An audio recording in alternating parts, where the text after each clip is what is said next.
లోకం ఒక మాయని తెలుసుకున్నాను. ఏది నా సొంతం కాదనుకున్నాను.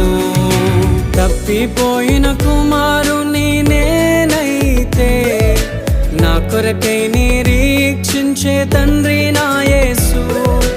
తప్పిపోయిన కుమారుని నేనైతే నా కొరకై నిరీక్షించే తండ్రి